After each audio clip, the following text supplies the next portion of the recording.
Welcome back to my channel. உங்கள் சட்டை தெரிந்து கொள்ளுங்கள், நோயெல்லாம். இன்று நான் பேச இருக்கக்கூடிய சப்ஜெக்ட் எலக்ட்ரோரல் பாண்ட் ஸ்கீம் 2018.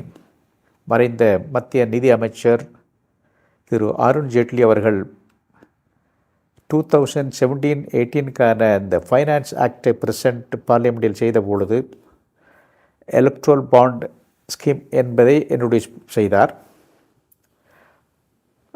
லோக்சபாவால் இது பாஸ் செய்யப்பட்டது. ராஜ்யசபாவுக்கு இது எடுத்து செல்லப்படவில்லை. காரணம் அது மணி பில். பர்பஸ் என்ன அப்படின்னா, இந்த தேர்தல்களில் அதிக அளவு பிளாக் மணி, கருப்பு பணம் உபயோகப்படுத்தப்படுகிறது. அதுவும் முக்கியமாக கார்ப்பரேட் கம்பெனிகள் பெரிய அளவில் கோடிக்கணக்கான ரூபாய்களை, கருப்பு பணத்தை பொலிட்டிக்கல் பார்ட்டிகளுக்கு கொடுக்கிறார்கள். அந்த பணம் அரசியலில் விளையாடுகிறது, முக்கியமாக தேர்தல்களில் விளையாடுகின்றன என்கிற அதை தடுக்க வேண்டும் என்பதுதான் இந்த எலக்ட்ரோல் பாண்டின் நோக்கம். இப்போ எலக்ட்ரோல் பாண்ட் எப்படி இருக்கும் அப்படின்னா என்ன? இது ஒரு ப்ரோ நோட்டு மாதிரியோ ஒரு கரன்சி நோட்டு மாதிரி, அது ஒரு சர்டிஃபிகேட் மாதிரி இருக்கும். அதில் டினாமினேஷன் மட்டும் பிரிண்ட் ஆகிருக்கும். இன்னொரு ஐடி இருக்கும், பட் அது தெரியாது. அது ஹிடனாக இருக்கும். அதை அல்ட்ரா வயலட் லைட்டின் கீழ் வைத்தால் தெரியும். 1000 ரூபா, 10,000 ரூபா, 1 லட்சம், 1 crore டினாமினேஷன்களில் கிடைத்தன. ஸ்டேட் பேங்க் ஆஃப் இந்தியா பிரான்ச்சுகள், ஒரு சில பிரான்ச்சுகளில் அது கிடைத்தன. யார் வேண்டுமானாலும் வாங்கலாம். கேஷ் கொடுத்து வாங்க முடியாது. அக்கௌண்ட் மூலமாக பணம் செலுத்தி தானே வாங்க வேண்டும். KYC டீட்டெயில்ஸ் கொடுக்க வேண்டும். இதெல்லாம் இருந்தன. தவிர இந்த பாண்டு வாங்கின 15 நாட்களுக்குள் அந்த பாண்டுகள் ரிடீம் செய்யப்பட வேண்டும். அதாவது பொலிட்டிக்கல் பார்ட்டிகள், அரசியல் கட்சிகள் கொடுக்கப்பட்டு அந்த அரசியல் கட்சிகள் தங்களது கணக்குகளில் அதை வரவு வைத்திருக்க வேண்டும். வரவு வைக்காத 15 நாட்களுக்குள் அது ரிடீம் செய்யப்படவில்லை என்றால் அந்த பாண்டுகள் அனைத்தும் பிரைம் மினிஸ்டர் ரிலீஃப் ஃபண்டுக்கு சென்றுவிடும். இப்போ இதெல்லாம் பப்ளிக்கு வெளியே எப்படி தெரிய வந்துச்சு அப்படின்னா, பப்ளிக் இன்ட்ரெஸ்ட் லிட்டிகேஷன்ஸ் மூலமாக ஒரு சிலர் இந்த பொதுநல வழக்கை சுப்ரீம் கோர்ட்டில் ஃபைல் செய்தார்கள். 5 ஜட்ஜுகள் அடங்கிய பெஞ்ச் இதை விசாரித்தது. முடிவில் இந்த ஸ்கீம் அன்கான்ஸ்டிடியூஷனல் என்று சொல்லிவிட்டது. காரணம் lack of transparency, violation of Article 19(1), violation of the provisions of Right to Information Act, violation of Article 110 because it was not tabled before the Rajya Sabha. இப்போ அதாவது ஸ்டேட் பேங்க்குக்கு ஒரு டைரக்ஷன் கொடுத்தாங்க supreme கோர்ட்டில் இருந்து, எல்லா டீட்டெயில்ஸ் கொடுங்க அப்படின்னு. கஷ்டப்பட்டு with lot of reluctance they gave the details to election commission. Election commission இந்த விவரங்கள் அனைத்தையும் தங்களது வெப்சைட்டில் போட்டுள்ளார்கள்.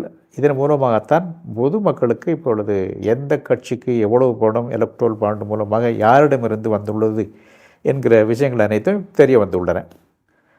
பாரதிய ஜனதா கட்சிக்கு 8,250 crore, காங்கிரஸுக்கு 1,951 crore, TMC திரிணாமுல் காங்கிரஸுக்கு 1,716 crore, திராவிட முன்னேற்றக் கழகத்தை 639 crore, ADMK வெறும் 6 கோடி, பிஆர்எஸ் தெலுங்கானா மாநிலத்தை சேர்ந்த பிஆர்எஸ்க்கு 1,408 crore, பிஜேடி ஒரிசாவை சேர்ந்த பிஜேடி 1,019 crore வந்துள்ளது இந்த எலக்ட்ரோல் பாண்ட் மூலமாக டொனேஷனாக.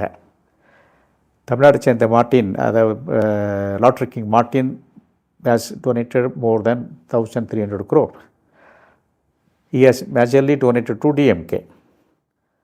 ஒரு சந்தேகம் இப்பொழுது குற்றச்சாட்டு வருகிறது எப்படி என்றால், இந்த பிளாக் மணியை திரும்பவும் இந்த எலக்ட்ரோரல் சிஸ்டத்துக்கு வந்து விட்டுள்ளது. இந்த டொனேஷன் மூலமாக செல் கம்பெனிகள் மூலமாக டொனேஷன்கள் வந்துள்ளன, சப்சிடரிஸ் கம்பெனி மூலமாக வந்துள்ளன என்கிற குற்றச்சாட்டுகள் வந்துள்ளன.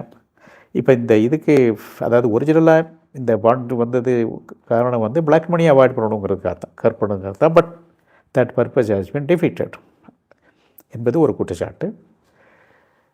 இதுக்கு யாரை ப்ளேம் பண்ணுது? பொலிட்டிக்கல் பார்ட்டிகளை மட்டும் ப்ளேம் பண்ண முடியாது, மக்களையும் தான். இப்போ ஒரு பார்ட்டி இன்னொரு பார்ட்டியை ப்ளேம் பண்ண முடியாது. ஏன்னா எல்லா பார்ட்டிகளும் வாங்கியுள்ளன இந்த பாண்டுகளை, டொனேஷன் பெற்றுள்ளன. இந்த பாண்டுகள் மூலமாக ஒரு சிலர் அதிகமாக வாங்கி உள்ளார்கள், பெரிய பார்ட்டி சிறிய பார்ட்டிகள் குறைவாக வாங்கி உள்ளார்கள். இதுதான் இப்பொழுது அன்கான்ஸ்டிடியூஷனல் என்று சொல்லப்பட்டு விட்டதால் என்கொயரிஸ் வரலாம், இன்கம் டேக்ஸ் என்கொயரிஸ் வரலாம், பெனல்ட்டி ப்ராசிக்யூஷன், அது கணக்கில் காட்டப்படாத பணத்தை டொனேஷன் மூலமாக பாண்டு மூலமாக கொடுத்திருந்தால் அதற்கு வரி, பெனல்ட்டி ப்ராசிக்யூஷன் வரலாம். மணி லாண்ட்ரிங் ஆக்டுகளும் இந்த டொனேஷன் வரலாம். இதுதான் இந்த எலக்ட்ரல் பாண்ட் ஸ்கீம் 2018. ஓரளவு புரிந்திருக்கும் என்று நினைக்கிறேன். சாதாரண மக்களுக்கு ஓரளவு புரியும்படியாக சொல்ல வேண்டும் என்பதுதான் இந்த சேனலின் நோக்கம்.